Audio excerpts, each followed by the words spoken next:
Hey, what's happening, guys? Dan Darrow here with another Options in Play video update. So, we are heading into the busiest week of earnings. This coming week is going to be absolutely slammed, like day after day, just big reports, right? Now, before I get into it, just want to just remind you that because I'm doing this like the week before, like the Friday before, the pricing on these options can definitely change. So like these are just what I'm seeing now. Subject to change, could go up, could go down. Again, you want to check on the day of to make sure it's the same pricing. But this is just what I'm seeing. Just I wanted to give that as a heads up, just because I know I don't say it very often, but definitely want to remind you of that. All right, Monday before the open, nothing really of interest. After the close is NXPI, which I'm not even sure I'm super interested in, to be honest, which is funny. About 9.5 or so. We've had a bunch of semi reports at this point. None of them have really been rewarded too well, so something to factor in there. NXPI has auto exposure, which seems to be kind of an area of weakness for the sector too. So I guess I'm kind of slightly more cautious on this one. It hasn't been much of a mover on earnings the last few quarters, at least not enough to justify like the price to move, so probably gonna leave it alone. Before the open on Tuesday, so get some industrials here. So 3M pricing in about 9.5. It is an interesting setup. Now the option pricing is high, but the stock does have a pretty consistent history of moving, which is good. And it's been in an ultra tight range for the last like 2 to 3 weeks, which is also good, right? Um, the chart seems to indicate 10 plus points either way. So maybe like a lower debit volatility strategy, or maybe even like some sort of like calendar spread where it get the near term premium down to maybe favor like a 2 to 3 week swing, something along those lines is kind of what I'm thinking. Cat. So about 8 points is what they're looking for. So whether it's like missing the quarter estimates or ugly guidance, Cat has really been a major disappointment for a long time. And I mean, to be honest, I can't really imagine that's going to change in the current environment, right? Bad news on this doesn't always lead to a drop, though, so it's kind of like a tough name to gauge for like a trade perspective. So probably going to leave it alone. Merck. All right, so they're pricing in about 4 for Merck. Pfizer also reports Tuesday morning, but that's not really much of a trading name versus Merck, which seems to move a little bit more consistent around earnings. It has lagged other pharma peers though, and it's hanging under some resistance. To me, it seems like if Merck can like deliver a good quarter and get back to the 200, it really kind of opens things up on the chart, especially because like Lilly the high, Sanofi the high, J&J high. So it seems like this is lagging. So I'm probably more bullish biased, and maybe look at like a bull strategy to see if it kind of like pops and gets back through like resistance, starts making like a grind back to the 52-week high. Also, UPS. So about 7.5 points is what they're looking for. I haven't had a whole lot of success with this one in the past 2 quarters, but I do think that this is one of the more interesting charts. It's held in well, right?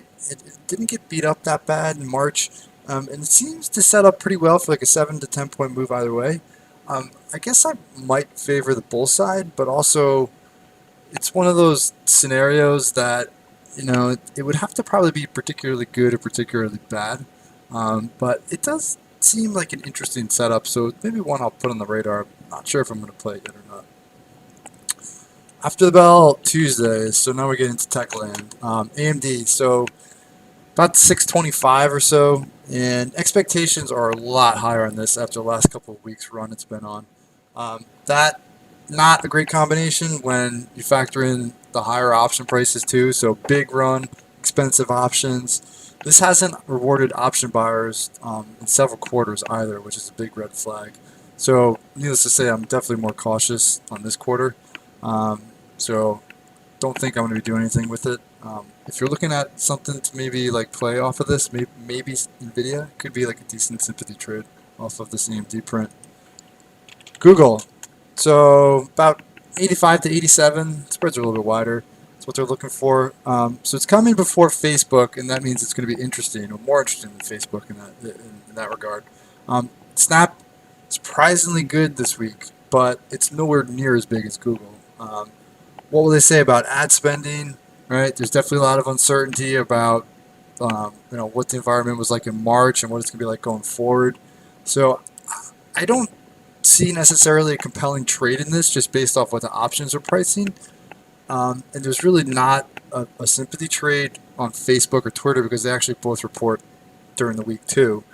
But I might wait and see what they say, and then hop in for a quick trade on Google, like right after. Like, say it doesn't have a big move, option prices come down. Maybe look for like a quick move. So whether it's good, because then it has a lot of room to play catch up, or if it's bad, could start the ball rolling for like a bigger move lower. So that's kind of what I'm thinking. Um, Dexcom. So this might not be a name for everybody, but it's interesting to me. They've kind of been trading it in and out like the last couple months. These are monthly options. They're looking for about 51 to 53 in that ballpark. The last couple quarters have been strong in Dexcom, but the stock is also right at its 52-week high, and that makes me a lot more cautious going into earnings, right? And it seems like stuff that's at its 52-week high, high expectations, high priced options, been kind of disappointing from a movement point of view. So this will definitely be one that's on my radar in the aftermath of earnings. In terms of like an actual trade into earnings, I don't think I'm going to do anything with it, but this is definitely one that I've traded a bunch in the past, and it's one that I'm interested in, especially if those option prices come down post earnings. A robot, another under the radar name here. So 8.25 is what they're pricing in. It's not in as big of a name as some of those other ones on Tuesday, but it does appear like it's due for a move. You can see that it's just getting it back up to the 200-day now, and it's pretty heavily shorted, but kind of in like a lower range for like 5-6 months or so. This seems more speculative, but it also is a name that's had some really big moves in the past. So this is one where maybe you go a little bit further out of the money, lower risk, lower debit contracts. Starbucks, 5.5 points is what's priced in here. They already gave guidance earlier in April, so I don't know what is really going to move the stock much. Plus, they pulled the year guidance too, so I'd definitely be expecting more of a muted move. Option pricing still high though, so maybe there's an opportunity for like a calendar strategy on this one. For the open on Wednesday, Boeing, so this will be a big one. About 18 points is what they're looking for, but this is just a complete wild card for me. Actually, it's been a wild card for me the last couple quarters. Chart looks very, very bearish, and the numbers probably going to be pretty weak, but that hasn't necessarily translated to drops in the past. It does seem like a calendar strategy could be something to look at here because high implied move this week. But I'm not sure earnings are like super relevant right now. So maybe sell near-term premium in favor of like a longer-term strategy, like a longer-term position. GE, another aerospace name. So about 75 cents, and it actually had a decent quarter in January, but now it's down about 50% from then. So this chart actually looks arguably worse than Boeing, which is kind of hard to do. And this is definitely going to be a show me quarter for GE. They've already talked guidance, so I don't know if we'd be expecting a big move. And I think if you are bullish, there's probably going to be opportunities to revisit this on the bull side because it's got to get through a bunch of different levels just to really start reclaiming some momentum. So I think it's going to be one of these where I want to see what they say and then go from there. MasterCard. So about 17.5 to 18.5 is what they're pricing in on this. So American Express, Discover, Capital One, all reported recently, all had muted responses to earnings. And this coming week, you have MasterCard and then Visa later in the week. The pricing seems very high based on how little the peers have moved. So I'm definitely more cautious laying out premium on this. Again, could be another setup where calendar strategy makes sense, like sell near-term premium, buy longer-term premium, right? Spotify, so about 12 points is what they're pricing in. So this one's interesting because it's a name that may have benefited from the quarantine, right? People stuck at home, but the stock hasn't had a big run like some of the other names, like the Netflixes, Amazon, something along those lines. So it hasn't been a consistent performer around earnings. So that, like that definitely makes it more speculative. But at the same time, there does seem to be some potential upside on this because if it is good and it gets through 160, you can see, well, first of all, there's a lot of room to 160, and if it does get through 160, that there's a lot of room above that. So it's kind of like looking 2 steps out, but it does seem to be one where it sets up kind of more interesting to the bull side. So I'm thinking of like a speculative bullish idea. All right, moving along here. After the close on Wednesday, eBay. So about 275-ish is what they're looking for. And I mean, anything online sales related seems to have rebounded pretty sharply. eBay, also in that camp.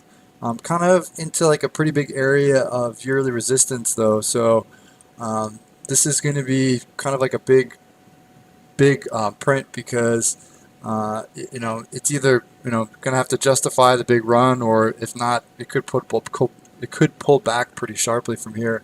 It hasn't really been a huge move around earnings the last few quarters. So if I did anything with this, it would probably have to be like some sort of like lower debit strategy. Facebook. So about 14.5 is what they're looking for. So Google's numbers are most likely going to move Facebook quite a bit. So we're going to have to see where Facebook actually is when they get around to reporting. Last quarter on the weaker side, and stock has been lagging a bit too. So this is going to be more of a game time decision for me because it's really going to depend on how much or how little it moves off of Google and also what Google says. Microsoft, another titan here. So about 10.5 is what they're looking for in Microsoft, and I'll be pretty honest. I mean, I'm cautious on this because they've had a big run. They already pulled guidance in March, remember, and it really hasn't stopped the stock from having a huge rebound. Options are expensive, expectations are high. It seems like a very subpar setup, and I personally think I'm avoiding it. Qualcomm. So another big semi report, about 6.25 is what they're looking for. This was a name I was trading a bunch recently, but the breakdown in February and March kind of put it underneath some key levels. It kind of changed the narrative a little bit. I would be more interested in Qualcomm to revisit like a longer term swing if the numbers are good and it gets back above like this 200-day, 100-day resistance in like the low 80s. To me, I know that would be much more interesting than a specific earnings trade. So like that's what I'll be watching, is if it can like deliver good numbers and get back above like some key like overhead resistance. Then I'd be interested in possibly revisiting this one. ServiceNow. So this is going to be a bigger software print, and this might actually move the software stocks more than Microsoft. So about 25 to 26 is what they're looking for. Definitely one of the leaders in the sector. Chart looks pretty good going into earnings. Last couple quarters have been pretty good. Has a pretty consistent history of moving too. So to me, chart seems to indicate higher prices. So this could be one you look at for maybe like some sort of bullish strategy. Teladoc. So about 20 to 21 is what's priced in on this. This has been a big beneficiary of the stay-at-home trend, and I'm not sure there's a lot left in the tank for earnings because they've already guided. Stock is up huge, so I just don't think it sets up well for trading into the report. If it pulls back after the report, that's a different story. But in terms of an actual earnings trade, I just think it's up so much, and they've already guided that I just don't know if the pricing leaves a whole lot of room there. Tesla, all right, 97 to 98. So it's priced in. Another wild card. Had a big jump on deliveries and it's had a big run after that. You know, it does look pretty good technically. I'll say that. And I as much as 97 to 98 seems like a lot, I mean, I don't think moving 100 points is really that unrealistic for Tesla. The problem is if it's still pricing in 97 to 98 come like Wednesday night, that really only gives you 2 days, right, for Tesla to move 100 points, and that's like slightly more challenging, right? Now, I guess I'd be more positive, but that's just like a guess. Like never really had a great feel for Tesla, but it is a big mover. It has moved quite a bit on earnings in the past, and there is quite a bit of momentum still, so that definitely could be interesting if the numbers are good. All right, before the open on Thursday, Kraft Heinz, about 2.5 points is what's priced in here. This is like an under the radar staple that I like to trade. Stock has been working off the low nicely, and what's interesting about this is like when I go back longer, you can see that it's really trying to bust through the top of like a long-term downtrend. It typically moves pretty well in earnings, like whether that's up or down, it tends to move pretty well. And I think the option pricing actually leaves some room on either side. Might favor the bull strategy, the bull side, but also like a staggered strangle might be another way to look at this too. McDonald's, about 12.25 is what they're looking for. Big restaurant report, although it's not my favorite name to trade. It really always just seems out my number. I feel like whatever I do with it, it's wrong. But it's definitely going to be closely watched. Stock has been in a pretty tight range the last 3 weeks, right? Kind of a tight higher range. It does seem like a move's due, and I think I would favor the bear side. But again, not a huge fan of the stock, so I might just leave it alone personally. Twitter, 4 points is about what they're looking for, and whether or not I trade Twitter is probably going to depend on how much it moves off of the Google and Facebook numbers, because it already jumped a decent amount off of Snap right here. And if it keeps rallying ahead of its own numbers, then I might actually look at more of like a bear idea, right? Because if the keeps rallying and rallying and rallying ahead of its own, then maybe it sets up for like a bearish idea into its like own print. All right, even more coming up. So after the bell Thursday, Amazon, about 180 to 190. Spreads are a little bit wider. Expectations are exceptionally high on Amazon. Probably even like higher than Netflix. Pricing through the roof. I don't see a compelling trade on it after this run. Even though I think the numbers should be strong, I just don't see a trade opportunity. If it rolls over, then maybe, right? Maybe I can look to try something, but if it stays here, I just think I'm leaving it alone. As much as I would have liked to trade it into earnings this quarter, I just don't see a trade on it right now. Apple, another heavyweight, just week of heavyweights. About 17 to 18 points. What's priced in? It should be interesting. This of all of like the major tech names, this next week, this is probably the most interesting because they already pulled guidance, and that should conceivably lead to lower expectations, but most of the stores around the world still closed, so that's a big factor, right? Online sales, services, it's definitely going to be closely watched, and the timeline for the 5G launch, right? The 5G phone launch. So there's a lot of factors at play this quarter, and strangely, I think the biggest surprise would be if the numbers are actually good, because there's been some like bearish notes recently on it, but I think good numbers probably a lower probability scenario. I do think as long as the quarantine lasts and stores are shut, that the bias for me is probably to the downside. So any strategy might revolve like longer term puts, or even like a calendar spread or something along those lines. Amgen, big bio report. About 13 points is what they're looking for. It's come back close to its 52-week high, not quite there yet. The sector's strong, but Amgen tends to respond kind of poorly to earnings. Plus, had a weaker print in January, so I'd be more cautious or even or slightly bearish on this one into earnings. Team. So software name here hanging right by its 52-week high. Chart looks very good. The price in at about 14.5 points. Seems like it's set up for a breakout.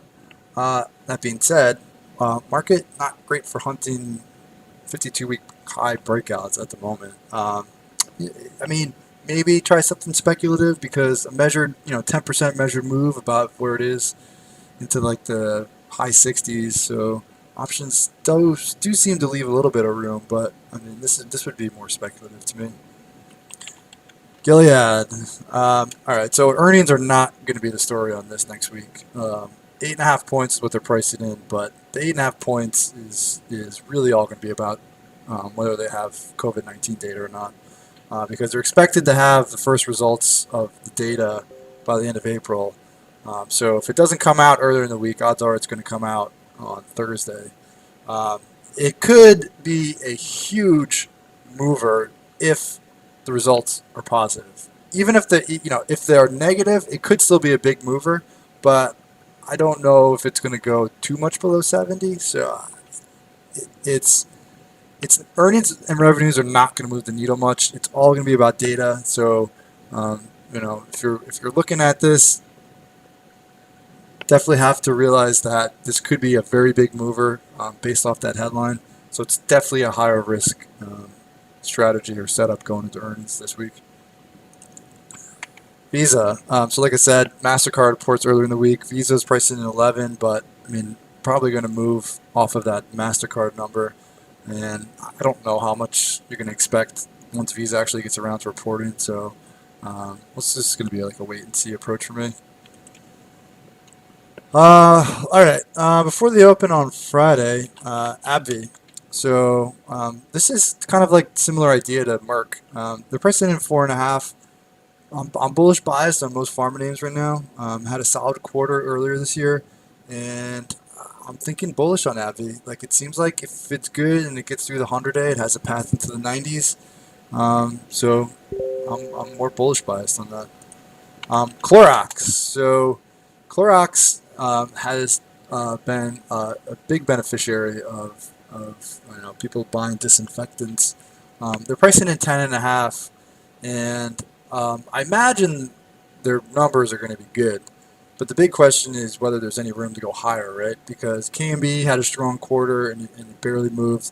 So it's really tough to know whether expectations are just too high on Clorox after this run.